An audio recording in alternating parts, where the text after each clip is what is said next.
السلام علیکم سامعین، 29 رمضان المبارک اور 9 اپریل ہے۔ خبر کا عنوان ہے وزیر اعظم نریندر مودی پیلی بھیت میں۔ وزیر اعظم نریندر مودی اتر پردیش کے پیلی بھیت میں پہنچے ہیں، جہاں ان کا بھاشن ہوا ہے اور ان کا بھاشن قابل غور ہے۔ وزیر اعظم نے جو مقامی مسائل ہیں، مہنگائی ہے، تیل مہنگا ہوا ہے، قانون کی حالت پر کچھ نہیں بولا ہے۔ بولا تو کیا بولا کہ جو انڈیا اتحاد ہے، کانگریس اور دوسری پارٹی جو ایک ہوئی ہیں، یہ سب رام مندر سے نفرت کرتی ہیں۔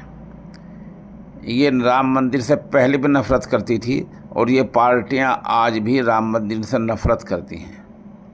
اس کا مطلب یہ ہوا کہ وزیر اعظم جیسے بلند عہدے پر فائز شخصیت کے پاس اس ملک کو دینے کے لیے سرے سے کچھ نہیں ہے۔ وہ ہر جگہ رام مندر کی بات کرتے ہیں۔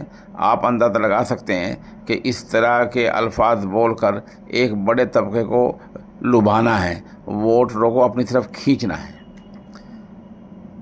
اس بیچ ایک یہ بڑی خبر آئی ہے کہ ورن گاندھی پیلی بھیت مودی کی ریلی میں نہیں پہنچے ہیں۔ آپ اس سے اندازہ لگا سکتے ہیں کہ مقامی صورتحال کیا ہے۔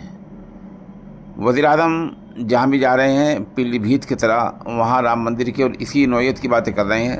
مہنگائی کیسا ختم ہوگی، بے روزگاری کیسا ختم ہوگی، پورے ملک کی سڑکیں کیسے صحیح بنیں گی، پانی پینے کا کیسے صاف ہوگا، موبائل کی رینج کس حد تک صحیح ہے، کس حد تک صحیح نہیں ہے، بجلی سستی کیسے ہوگی، 24 گھنٹے بجلی کیسے آئے گی۔ اس بارے میں وزیر اعظم کے پاس لگ ایسا رہا کہ بولنے کے لیے سرے سے کچھ نہیں ہے۔